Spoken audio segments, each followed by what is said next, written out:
क्या आप डॉक्टर बनना चाहते हैं? क्या आप एमबीबीएस करना चाहते हैं? क्या आप एम्स में जाना चाहते हैं?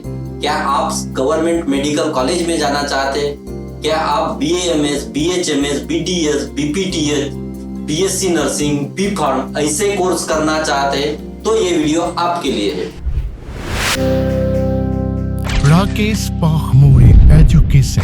नमस्कार and welcome to the show. आज के इस वीडियो में मैं बताने वाला हूँ नीट इस एग्जामिनेशन के बारे में। तो नीट ए एग्जाम क्या है? तो नीट यानी नेशनल एलिजिबिलिटी एंट्रेंस टेस्ट। इस एग्जाम के आधार पर या इस एग्जाम के स्कोर पे बेसिस पर medical science and health science के जितने भी कोर्स है पूरे भारत में उनको एडमिशन मिलती है। यानी कि MBBS, BAMS, BHMS, BDS, BPTH, BSc nursing and B pharm इन जैसे कोर्सेज के लिए जो एडमिशन मिलती है तो नीट के स्कोर के बेसिस पे ही मिलती है।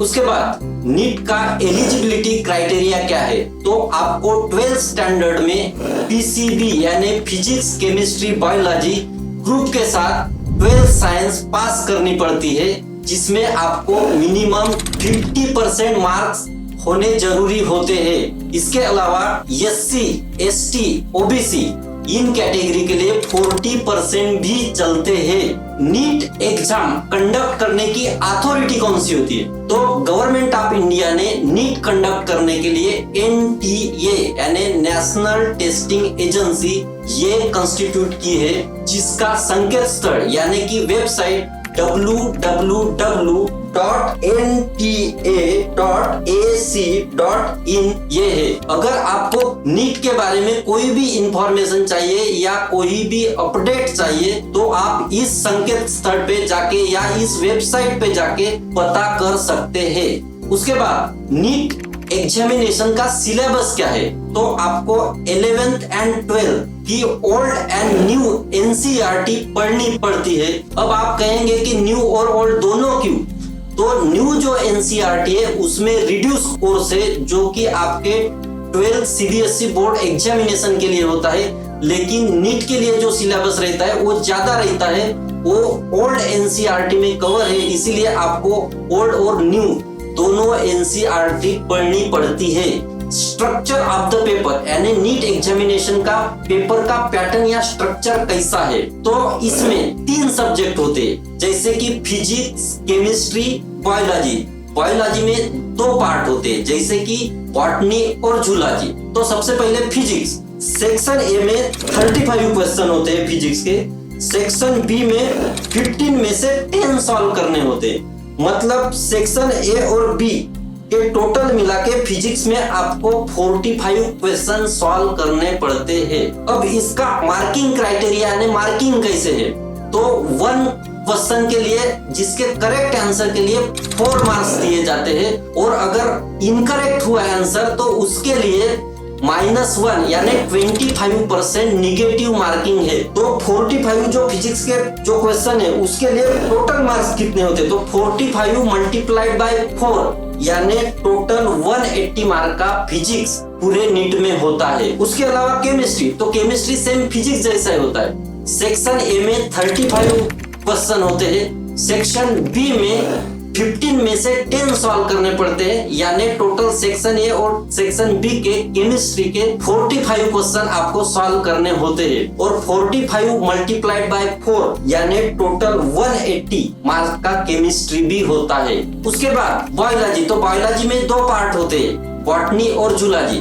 तो सेक्शन ए में बॉटनी 35 मार्क का और जूलॉजी 35 मार्क का, और सेक्शन बी में 15 में से 10 आपको बॉटनी के सॉल्व करने पड़ेंगे और 15 में से 10 जूलॉजी के, यानी सेक्शन बी में आपको टोटल बायोलॉजी 30 में से 20 सॉल्व करने पड़ेंगे। तो सेक्शन ए और सेक्शन बी दोनों का टोटल बायोलॉजी का 70 + 20 यानी टोटल 90 क्वेश्चन आपको बायोलॉजी के टोटल सॉल्व करने पड़ते हैं, जिसमें बॉटनी और जूलॉजी के आधे आधे होते हैं। टोटल 90 क्वेश्चन मल्टीप्लाइड बाय 4 यानी 360, यानी टोटल बायोलॉजी, बॉटनी और जूलॉजी मिलके 360 मार्क्स का होता है।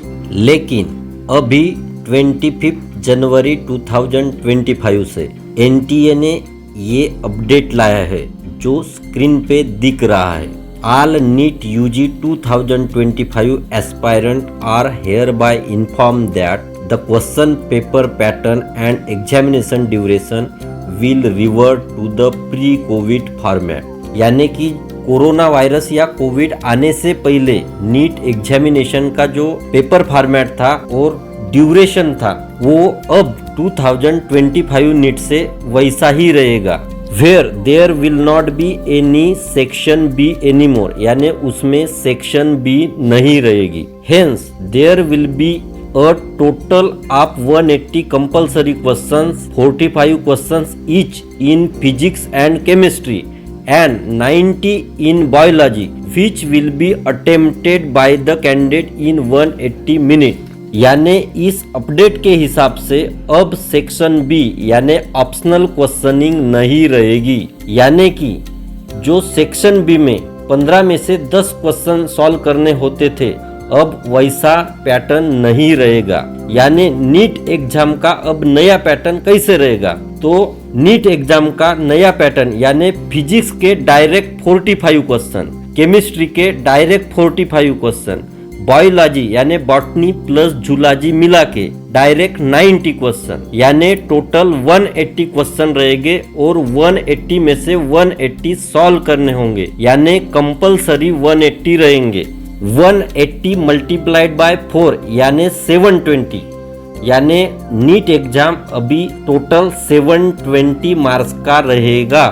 जैसे कि 180 मार्क का फिजिक्स, 180 मार्क का केमिस्ट्री और 360 मार्क का बायोलॉजी, यानी टोटल 720 मार्क्स का नीट का एग्जाम होता है। अब नीट एग्जाम में टाइप्स ऑफ क्वेश्चनिंग कैसे? तो मल्टीपल चॉइस क्वेश्चन, ये क्वेश्चनिंग का टाइप्स होता है जो नीट में दिया जाता है। उसके बाद इस एग्जाम का ड्यूरेशन, टाइम ड्यूरेशन कितना है? नए फॉर्मेट के हिसाब से यानी 2025 नीट से कितना रहेगा? तो वो 3 आवर का रहेगा यानी 180 मिनट। उसके बाद नीट का शेड्यूल कैसे रहता है यानी सीक्वेंस ऑफ इवेंट्स कैसे रहते हैं? तो नीट एग्जाम का जो शेड्यूल है यानी सीक्वेंस ऑफ इवेंट है वो जैसे आपका बोर्ड का शेड्यूल स्टार्ट होता है यानी 12th स्टैंडर्ड का जो शेड्यूल स्टार्ट होता है वो जून महीने में स्टार्ट होता है और नेक्स्ट माह में फरवरी मार्च में आपकी 12th बोर्ड की एग्जामिनेशन होती है। तो जैसे जून माह में इसका जो शेड्यूल स्टार्ट होता है उसके 6 माह बाद दिसंबर महीने में नीट का नोटिफिकेशन इशू होता है और उसके 2 या 3 महीने बाद मार्च माह में नेक्स्ट ईयर उसका आपको एप्लीकेशन फॉर्म यानी नीट एग्जाम का एप्लीकेशन फॉर्म सबमिट करना पड़ता है। उसके 1 माह बाद यानी मार्च के 1 माह बाद अप्रैल माह में इस एग्जामिनेशन का एडमिट कार्ड इशू होता है। उसके 1 माह बाद यानी मई माह में नीट एग्जाम कंडक्ट की जाती है। उसके बाद 1 माह बाद फिर से नेक्स्ट सीक्वेंस जो है वो रिजल्ट इसका डिक्लेयर किया जाता है। अब नेक्स्ट नीट एग्जाम कौन से लैंग्वेज में कंडक्ट की जाती है? तो फर्स्ट है इंग्लिश, सेकंड है हिंदी, थर्ड है मराठी, फोर्थ है आसामीज, फिफ्थ है गुजराती, सिक्स्थ है कन्नड़, सेवंथ है ओडिया, 8th है तेलुगु, 9th है पंजाबी, 10th है बंगाली, 11th है मलयालम, 12th है तमिल, 13th है उर्दू। इन भाषाओं में नीट एग्जाम कंडक्ट की जाती है। इसके बाद पूरे भारत में नीट एग्जाम के लिए कितने स्टूडेंट अपीयर होते हैं? तो पूरे भारत में हर साल नीट एग्जाम के लिए 20 लाख से लेके 25 लाख तक स्टूडेंट अपीयर होते हैं। उसके बाद नीट एग्जाम के लिए कितने नंबर ऑफ अटेम्प्ट्स कितने होते हैं? तो नीट एग्जाम आप कितनी भी बार दे सकते हैं यानी जो अटेम्प्ट्स की जो लिमिट है वो ऐसी कोई लिमिट सेट की गई नहीं है, इसकी कोई लिमिट नहीं सेट की गई है। इसका एज क्राइटेरिया क्या होता है? इस एग्जाम का एज क्राइटेरिया जो कैंडिडेट के लिए वो कितना सेट किया है? तो इस एग्जाम के लिए आपको जिस साल में आप ये एग्जाम दे रहे हैं उस साल के 31 दिसंबर तक किसी भी कैंडिडेट की 17 ईयर एज कंप्लीट होनी चाहिए। यानी आप 2025 नीट दे रहे हैं तो 31 दिसंबर 2025 तक हर कैंडिडेट की 17 ईयर एज कंप्लीट होनी चाहिए। अब इस एग्जाम के बाद आप कौन से कोर्सेस को एडमिशन ले सकते हैं? तो फर्स्ट है एमबीबीएस यानी bachelor of medicine and bachelor of surgery. तो एमबीबीएस के पूरे भारत में 700 मेडिकल कॉलेज है जिसमें 1,10,000 सीट्स है। उसमें गवर्नमेंट मेडिकल कॉलेज में नियर अबाउट 60,000 सीट्स है और प्राइवेट मेडिकल कॉलेज में 50,000 सीट्स है। उसके बाद बीएएमएस यानी कि bachelor of Ayurvedic medicine and surgery यानी ये आयुर्वेदिक डॉक्टर का कोर्स है। इसमें पूरे भारत में 425 यानी 425 आयुर्वेदिक कॉलेजेस है और उसमें बीएएमएस की टोटल नियर अबाउट 30,000 सीट्स है। उसके बाद बीडीएस यानी कि बैचलर ऑफ डेंटल सर्जरी। तो बैचलर ऑफ डेंटल सर्जरी के पूरे भारत में नियरली 320 कॉलेजेस है और उसमें नियर अबाउट 28,000 सीट्स है। उसके बाद बीएचएमएस यानी कि bachelor of homeopathic medicine and surgery. इसके पूरे भारत में नियर अबाउट 250 कॉलेजेस है जिसमें 20,000 नियर अबाउट 20,000 बीएचएमएस की सीट्स है। इसके अलावा नीट के स्कोर के बेसिस पे BSc nursing, bachelor of veterinary surgery, BPharm, पीपीटीएच इन कोर्स के लिए भी एडमिशन मिलती है। नीट एग्जाम का जो कोटा रहता है जो एमबीबीएस बीएएमएस के एडमिशन के लिए वो कैसे रहता है? तो समझो कि पूरे भारत में नीट एक ही एग्जाम रहती है और जो मेडिकल कॉलेजेस है या अदर कॉलेजेस है वो स्टेट गवर्नमेंट के जुरिस्डिक्शन में आते हैं बहुत से कॉलेजेस। तो उनका जो कोटा होता है वो स्टेट के लिए और नेशनल के लिए अलग अलग होता है। यानी जिस स्टेट का कॉलेज है उसमें 85% कोटा होता है और उस स्टेट के अलावा के जो स्टूडेंट है उनके लिए वहाँ 15% कोटा होता है। यानी समझो कर्नाटका का कॉलेज है तो वहाँ कर्नाटका स्टूडेंट के लिए 85% कोटा रहेगा और कर्नाटका के बाहर के स्टूडेंट के लिए 15% कोटा रहेगा।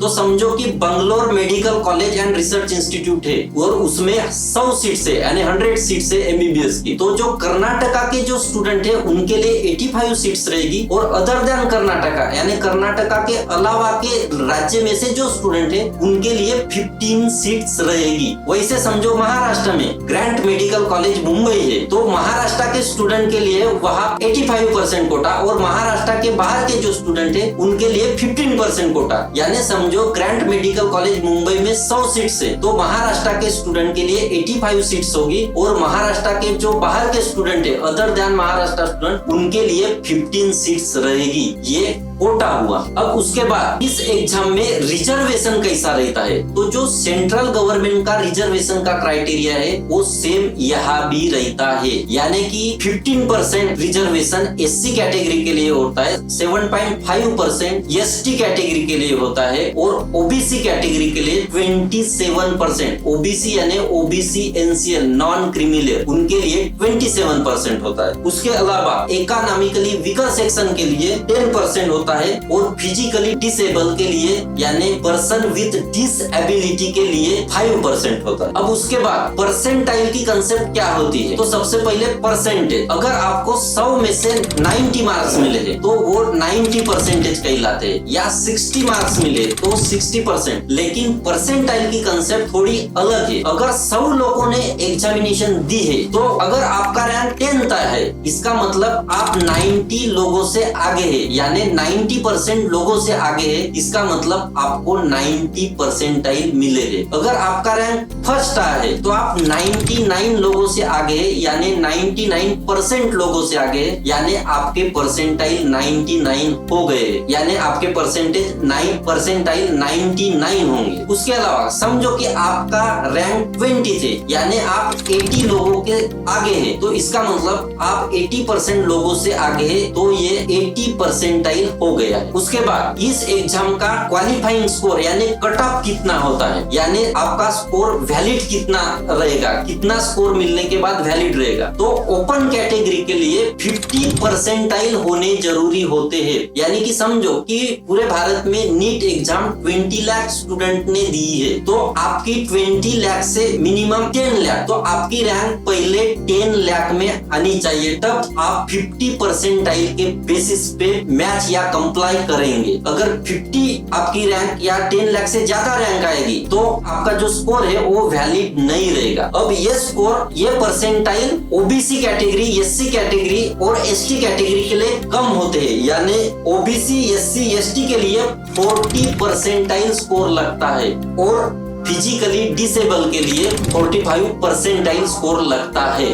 अब इसके बाद आइडेंटिफिकेशन, तो आप नीट एग्जाम का फॉर्म भरते समय या नीट एग्जाम के लिए अपीयर होते समय आपके पास अपडेटेड आधार कार्ड होना चाहिए। तो अपडेटेड आधार कार्ड यानी क्या होता है, तो आपकी 10th स्टैंडर्ड की जो मार्कशीट है एसएससी की, उसमें आपके जो डिटेल्स है, यानी कि आपका नाम, father's name, mother's name, surname, ये जैसे 10th के मार्कशीट में है वो जैसे के वैसे ही आधार कार्ड में होने चाहिए। अगर आपके नहीं है तो वो आधार कार्ड अपना किसी भी आधार सेंटर पे जाके आपको अपडेट करना होगा। तो this is the full information of NEET examination. Thank you for watching this video. नमस्कार।